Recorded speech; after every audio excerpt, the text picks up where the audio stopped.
दोस्तों, इमरान खान ने नरेंद्र मोदी को चाय वाला उस वक्त कहा था जब इमरान खान ने बड़ी इज्जत के साथ नरेंद्र मोदी को बातचीत की दावत दी और मोदी ने आगे से जवाब देना भी गवारा न किया तो इमरान खान ने कहा कि एक चाय वाले ने अपनी औकात दिखाई।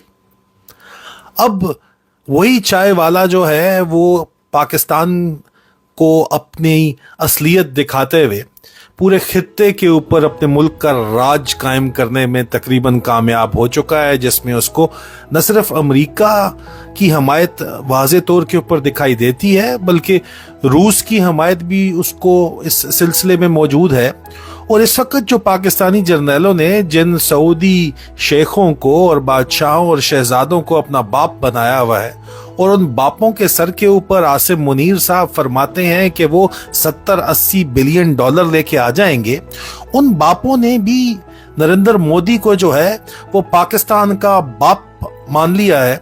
और G20 समिट में वो वहां पे जाते हैं और वहां पे जो है वो शुक्रिया अदा करते हैं नरेंद्र मोदी का कि उनको हिंदुस्तान में सरमायाकारी के लिए इन्वेस्टमेंट के जो है मौका दिया गया है। और वापसी पे शादियाने बजाए जाते हैं आसिम मुनीर के मीडिया की तरफ से कि वापसी पे आसिम मुनीर का करीबी दोस्त जो उसको 70-80 बिलियन डॉलर देने वाला है वो पाकिस्तान लैंड करेगा, शहजादा डॉलर निछावर कर देगा, लेकिन वो वापसी पे आता ही नहीं है, बारों बार निकल जाता है और चाय वाला कामयाब हो जाता है।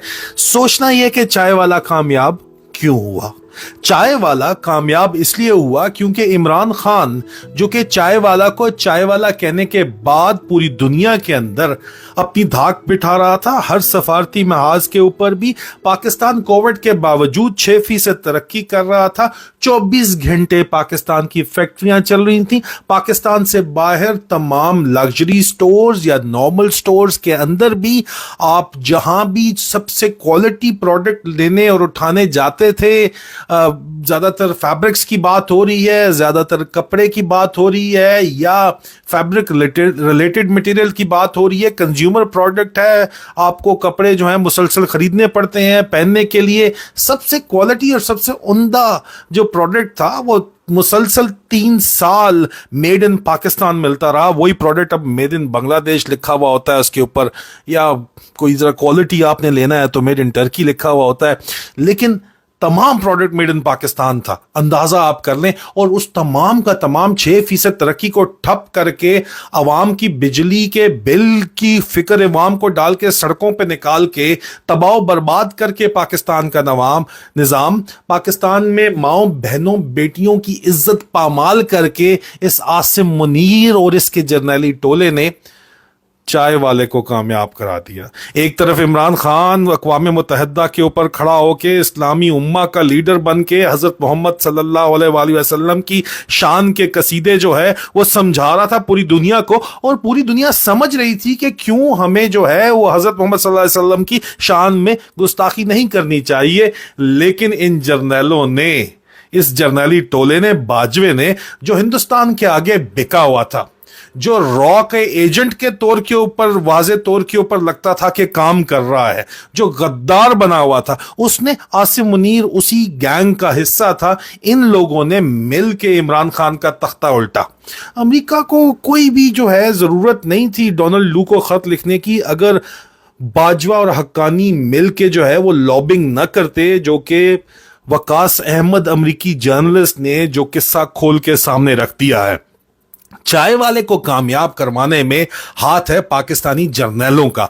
और अब चाय वाला अपने आगे आने वाले इलेक्शन के अंदर कोई ड्रामा करना चाहता है और चाय वाले ने जो है हिंदुस्तान की हेजमनी जिसको कहते हैं अजारादारी इस खित्ते पे कायम की है और तमाम जर्नैलों ने इस गुलामी की हामी भर ली है। क्यों? क्योंकि जर्नैलों के बाप जो हैं वो इस वक्त आसिम मुनीर को उन्होंने बाप मान भी लिया है क्योंकि जर्नैलों को अपने बेनिफिट्स चाहिए। और आसिम मुनीर जो है वो सऊदी हुक्मरानों को अपना बाप अगर समझता है या इमरातियों को अपना बाप समझता है क्योंकि उन्होंने इन्वेस्टमेंट्स करनी है 70-80 बिलियन डॉलर, तो वो भी हिंदुस्तान को पाकिस्तान का बाप मानते हुए हिंदुस्तान से होके चले गए, कश्मीर से, मकबूजा कश्मीर से होके चले गए, लेकिन वो पाकिस्तान नहीं आए। इससे बड़ा चमाट क्या हो सकती है आपके ख्याल के अंदर जो है वो आसिम मुनीर और जर्नैलों जरनैलों के मुंह के ऊपर, और फिर भी आसिम मुनीर मान गया। आसिम मुनीर क्यों मान गया लेटना इनके आगे? क्योंकि मजबूर है। मजबूर क्यों है? क्योंकि पाकिस्तान की आवाम की जो है वो हमायत हासिल नहीं है इस वक्त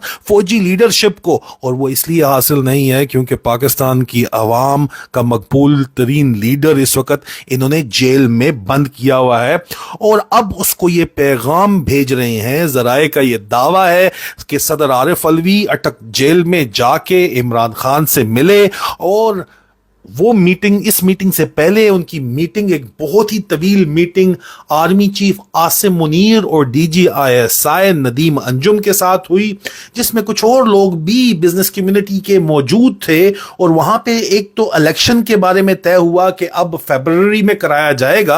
हालांकि दूसरी तरफ कुछ और खबरें भी आ रही हैं कि प्लान बी आसिम मुनीर ने तैयार किया हुआ है कि अगर तो उसके सऊदी बापों ने पैसा फेंक दिया किसी भी तरह से, क्योंकि पैसा फेंकने की उम्मीद उनको इसलिए है क्योंकि पाकिस्तान अपने जेवर, धरती मां के जेवर, अब फौजियों का जो जेवर होता है वो उसके हथियार होते हैं, उन जेवरों को बेच रहा है। पाकिस्तान ऑर्डिनेंस फैक्ट्री में जो स्मॉल आर्म्स और आर्टिलरी डिवीजन है वो बेच दिया गया है सऊदियों को, और ये इल्जाम लगाया जा रहा है, और ये इल्जाम पाकिस्तान ऑर्डिनेंस फैक्ट्री के अंदर से लगाया जा रहा है। अंदर से हमें यह बताया जा रहा है कि जर्नैलों ने गुलामी की हामी भर ली है, और आसिम मुनीर ने मान के बेच दिया है पाकिस्तान का जो क्राउन है। आपका असला जो है फौजियों को पढ़ाया जाता है कि आपका असला, आपका जो वेपन है वो आपकी बीवी है, तो समझे बीवी बेच दी आपने शेखों को। बात तो यही है। मान गए आप, लेट गए उनके आगे, अमरीकियों के आगे आप लेटे, उन्होंने कुछ नहीं दिया आगे से, अब आप जाके शेखों के आगे लेट गए हैं। देखिए इज्जत, अगर खुददार कौम ना हो तो उसको कोई कुछ भी नहीं देता। अब आपने पैगाम दूसरी तरफ भेजा है इमरान खान को भी, और इमरान खान के इनकार के बाद वन पार्टी रूल का फॉर्मूला जो आप तैयार करने की कोशिश कर रहे हैं वो भी करके देख लें, कामयाब नहीं होगा। इमरान खान ने साफ इनकार करते हुए ऐलान किया, जो मीटिंग हुई DGISI नदीम अंजुम और द डिसीवर, ये आर्मी चीफ आपका आसिम मुनीर है, इसने सदर पाकिस्तान आरिफ अलवी से तवील तरीन मुलाकात के बाद जो है सदर आरिफ अलवी जाके इमरान खान को मिले हैं, और उन्होंने उनको ऑप्शंस दी हैं मुबैना तौर के ऊपर कि या तो आप पाकिस्तान से बाहर चले जाएं, या आप सियासत से अलहदा होके PTI को लड़ा लें, या आप वापस PTI में आके इलेक्शन लड़ें, लेकिन जैसे थे होगा। जैसे थे क्या मतलब? जिस तरह बाजवा और फैज हमीद आपके बाप का किरदार अदा करने की कोशिश करते रहे हैं, हुकूमत चलाने की कोशिश करते रहे हैं, बिल्कुल उसी तरह हुकूमत GHQ से चलेगी और हेडक्वार्टर ISI आपारा से चलेगी।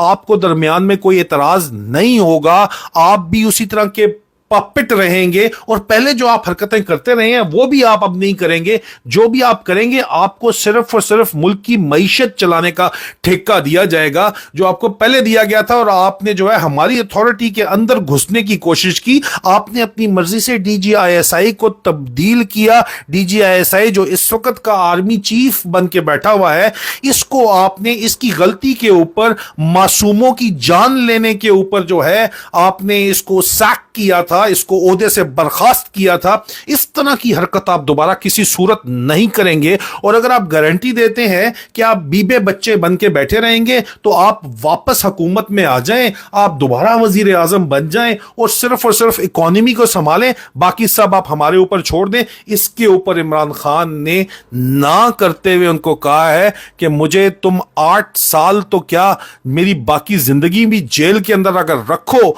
तो मैं तुम्हारी गुलामी की जिंदगी कबूल नहीं करूंगा। और यह ऐलान बगावत, ऐलान जंग है इमरान खान का, और इस ऐलान बगावत और ऐलान जंग की वजह से जो है इस वक्त जर्नैलों ने अगला प्रोग्राम बनाया है जनाब वन पार्टी रूल का, कि वन पार्टी रूल करेगी।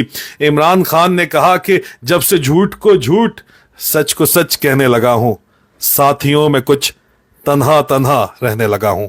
बहुत जल्द मुलाकात होती है। खुदा हाफिज।